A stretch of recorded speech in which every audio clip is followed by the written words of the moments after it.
Hello everyone. Before we get started, make sure to like and subscribe and leave a comment saying where you're from and when you watched. That way, YouTube will continue to show you stories like this. Now, let's get started. Asterisk, the room fell. Silent after the deafening explosion, save for Michael and Lisa's gasps. They lay flat on the tiled floor, sweat and dust covering their clothes. Shards of broken mirrors littered the basement, glinting with a faint blue light like hundreds of staring eyes. Michael struggled to get up, trembling as he looked around. He hoped it was all over, but his heart was heavy. Lisa sat up, tears streaming down her face, gently grasping her friend's hand. They looked at each other, their eyes filled with exhaustion and fear. But then, Michael was startled. In a small piece of mirror next to his feet, he saw Kevin smiling, his eyes pitch black. Lisa saw it too. She screamed, throwing the mirror away, but as it shattered into smaller pieces, each piece revealed Kevin's face, distorted and creepy. Laughter echoed throughout the basement, making them both cringe. Michael shakily picked up the notebook, but when he opened it, the pages were now blank, without any words. He panicked, his heart stopped. The book had clearly guided them here, to open the door, and now it had left them in the middle of an unfinished curse. Lisa screamed in despair, kicking hard at another piece of mirror. But instead of disappearing, the mirror glowed brighter. Sarah's silhouette appeared, her eyes filled with tears. Lisa, ... save me, ... Her voice echoed, weak, but her lips curved into a cold smile. Lisa burst into tears, clutching her head. Not knowing what was real, darkness from the mirror shards began to creep out, crawling along the floor and walls. Tiny, pale hands reached out from the mirror shards, scratching wildly, leaving long scratches on the tiled floor. Michael pulled Lisa up, both of them panicking to find a way out. But the stairs leading up were now submerged in a thick black fog, making it impossible to see where the exit was. Dozens of children's laughter rang out, mixed with cries. Michael trembled, but still tried to comfort Lisa. We have to gather all the mirror pieces. If we let them scatter, darkness will spread everywhere. Lisa shook her head in panic, but reluctantly complied. They bent down, picking up each broken mirror piece. But every time they touched, a cold shiver ran down their spines, as if a soul was entering their bodies.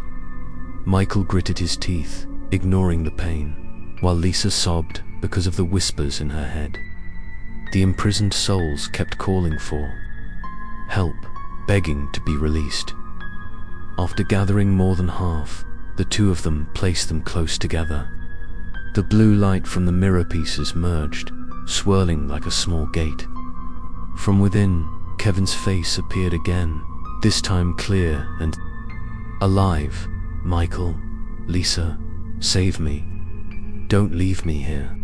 His voice trembled, choked with emotion. Lisa cried out, trying to reach out, but Michael held her tight. He looked straight into Kevin's eyes. For a moment, there was a strange light in those eyes, not Kevin's. Michael screamed, "That's not Kevin. Don't believe it." Kevin's face twisted, his mouth stretched into a monstrous grin.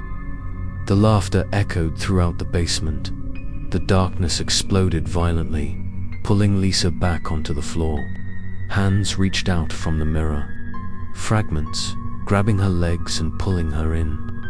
Lisa screamed, desperately clutching the tiled floor. Michael rushed forward, severing her hand from the other hands, but the pulling became stronger.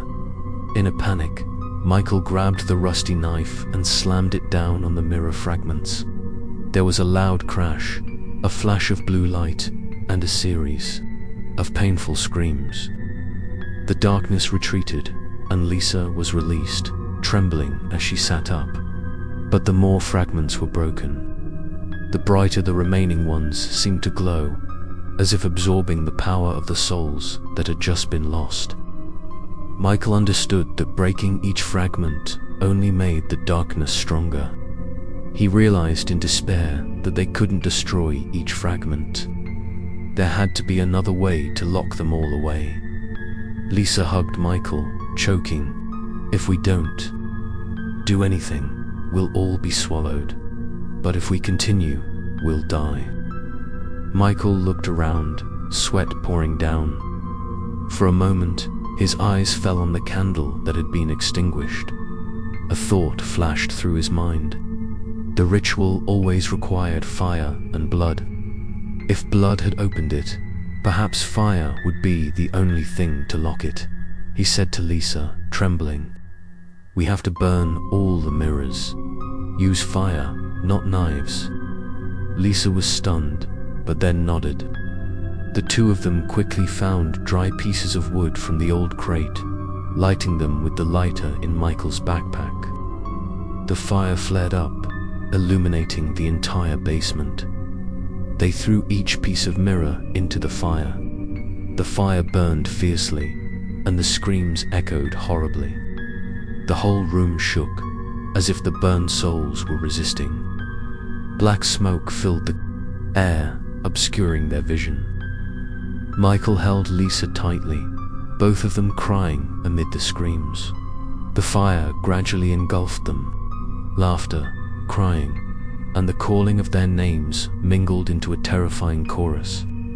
Finally, as the fire spread through the basement, all was silent. All that remained was black ash. Michael and Lisa collapsed, exhausted. They thought it was finally over. But when they looked up, they were both stunned.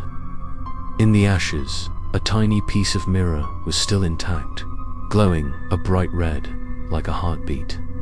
The story is not over yet. Stay tuned for the next episode to see what happens when the last piece of mirror begins to spread the curse beyond the basement.